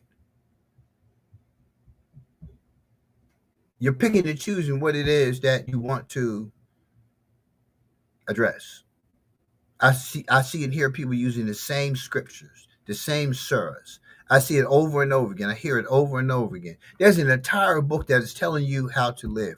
There's books that tell you how to get to your destiny. Yet you continue to be guided by man.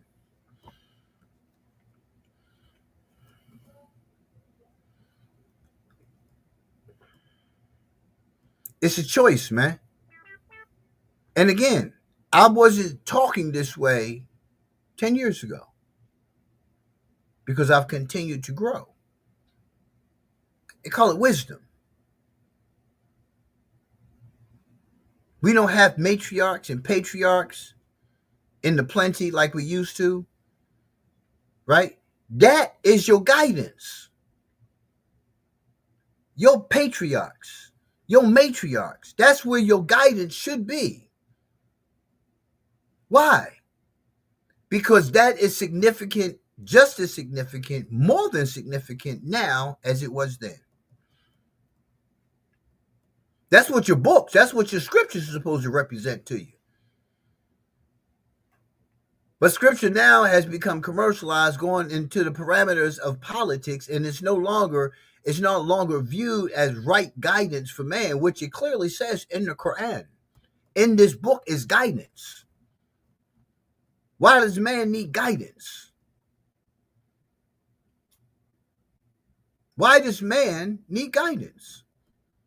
Well, these people did this, you know. When Moses went up the mountain, he came back and he saw all this foolery. Why? That's mankind's condition.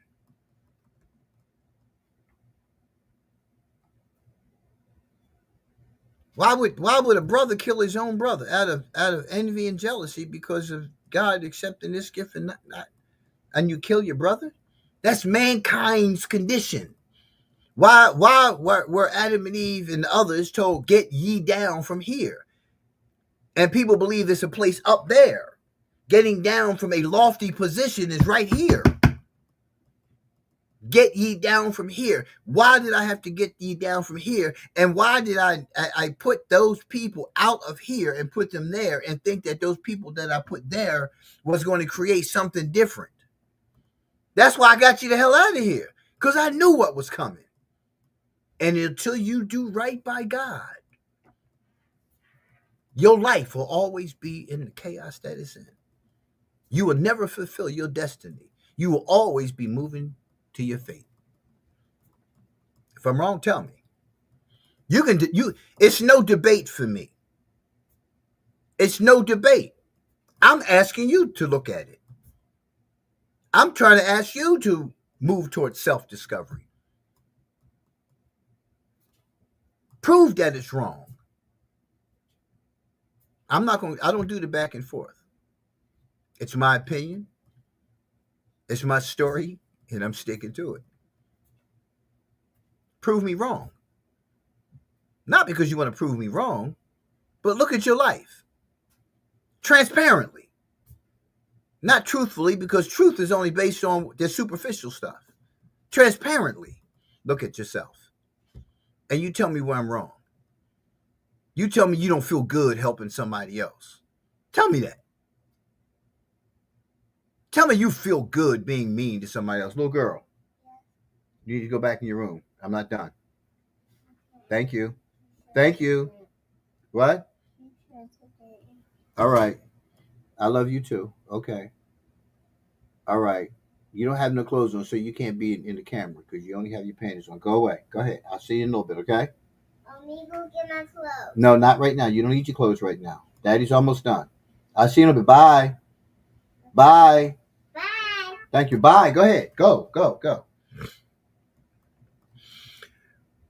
So you have to look at these things. If you want to grow, if you want to see some level of maturity within yourself, or you're going to keep just moving towards fate and you're never going to do anything different. Going back and forth to work every day, that's going to be an extent of what you do. That's what you do. Right? So listen, we're at the hour. And it's always, listen, you guys can be doing anything else on a Saturday morning, sitting here listening to me for 2 hours. Right? For 2 hours. You can be doing anything else. Kathia, Doc B, we got to hook up, Doc B. I'm trying to do that show thing with you. You know, need you on here so we can get together and make that thing happen. In that, I'm not the one who. Thank you for joining in. Greenlicious 5, thank you for tuning in. I am that I am. I love that as a handle. That's cool. So listen, just make sure, like, listen, just look, man. You got to start fixing these relationships, man. That that can be fixed. Most of them can be fixed if you change your perception. If you move towards a more forgiving way of living, you'll find that your journey to your destiny, right, will be far better, and it won't be laden with so much uh, difficulty, so much strife. It's up to you to do that yourself. As always, again, I'm your host, Sabir Lim. Thank you so much for tuning in. Uh, Peace.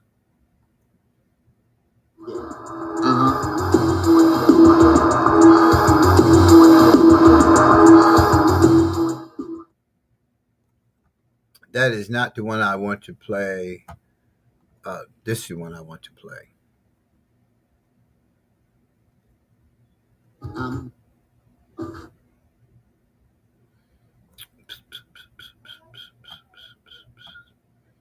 Why you keep playing? I don't want to play that one. I'm going to play this. Okay. Hold on. This is a particular one I want you to hear. I don't know why it keeps going to that one. The title.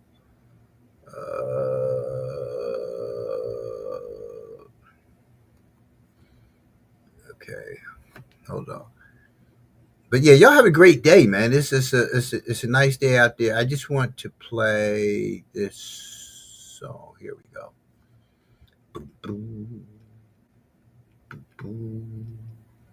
Here we go.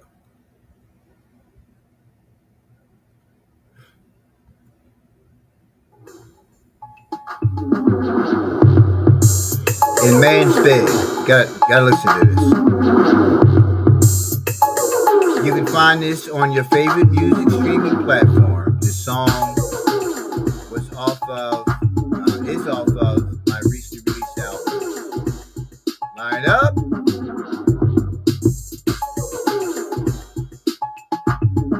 Y'all have a great weekend. Thanks for tuning in.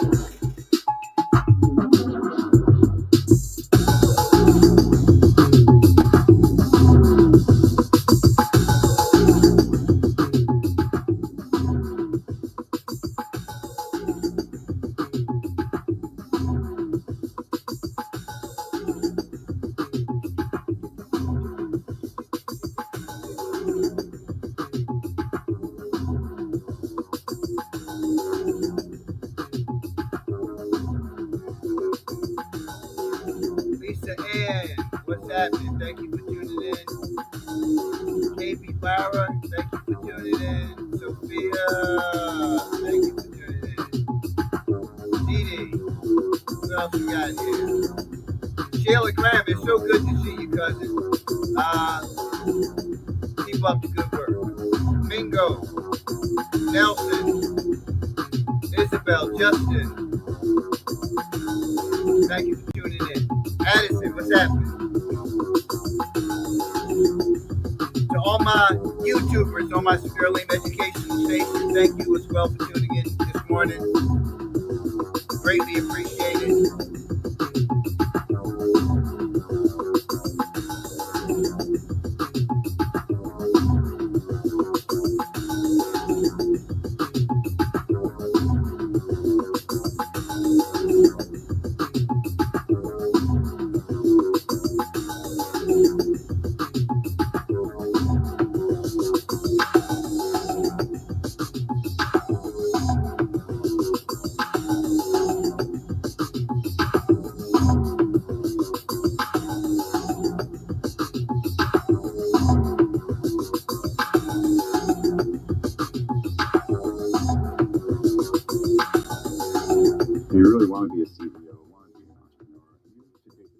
So forgive me, y'all. I put on the instrumental version. Let's go. Let me run this. Here you go.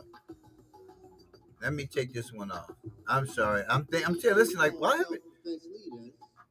haven't I heard the lyrics yet? Here you go. spreading false narratives. Some even make it their own. If you are one of these people, you will be held to account.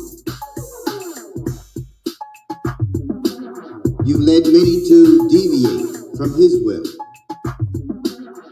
Man's will you bathe. Don't cry now. In man's bed you lay.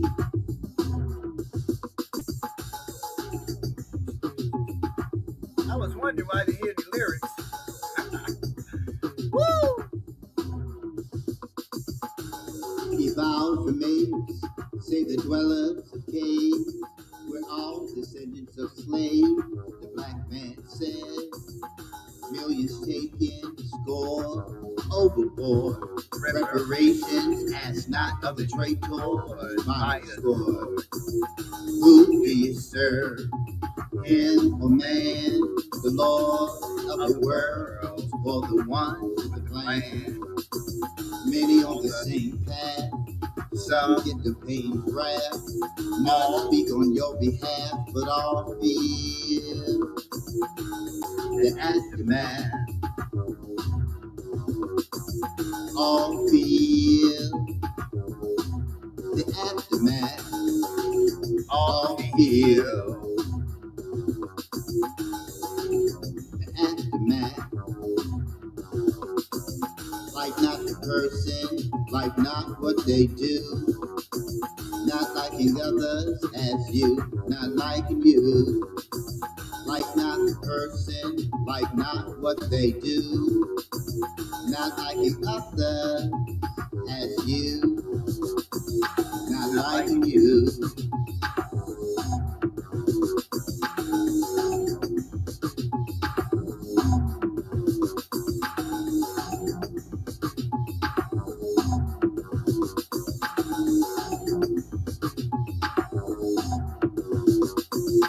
Differences of opinion, media minion, educators and journalists, propaganda, division, leaders selected, passive rhetoric reflected, the same old stories, forward thinking rejected, references made to those once relevant.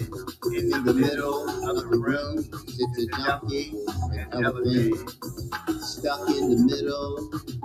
Their thumbs they twiddle, challenge their norm. They seek to belittle, keeping us all playing second fiddle.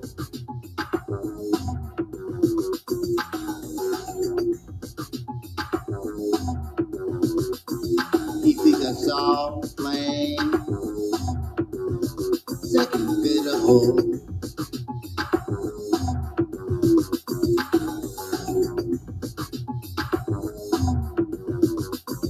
Like not the person, like not what they do. Not liking others as you, not liking you. Like not the person, like not what they do. Not liking others as you, not liking you.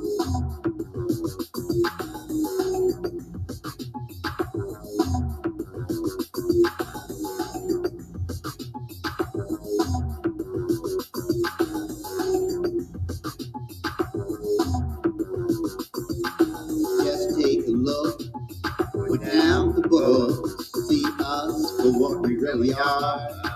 Yellow crooks, shucking and jiving, pontificating stories, unaliving our own, blame the lovers of old glory, hating your countrymen and its inhabitants, yet here you stay, intellectual contaminants, deviated from his will, man's will evade.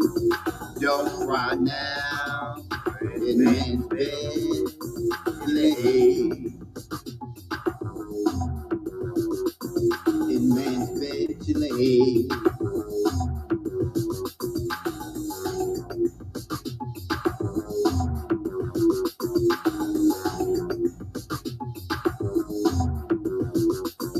Like not the person, like not what they do. Not liking God other as you, not liking you. Like not your person, like not what they do. Not liking other as you, As you. not liking you.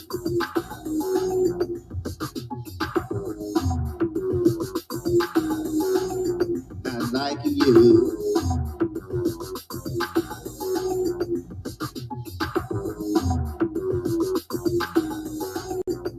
Make sure you go to alainforyou.net. Check out our merchandise. Pop-up store coming in August, y'all. We're about 90% done with the tent. Just securing a few things on there. Some adornments. This. If I could show you the office, right?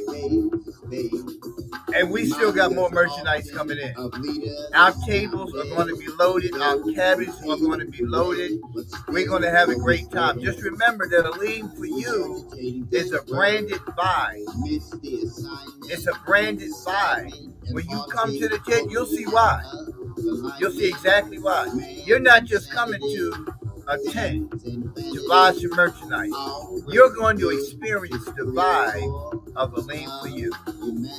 Guaranteed. You're going to leave. Listen, like today's show, you're going to experience the morality, the values, the beliefs of the Aleem family. This is a family-owned business. I am the primary owner. Aleem for You is a family-owned business. You're going to walk away feeling like you just left from your family's crib. Yeah, for real. And that you'll be back next week, right, to see your family again. That's a branded vibe.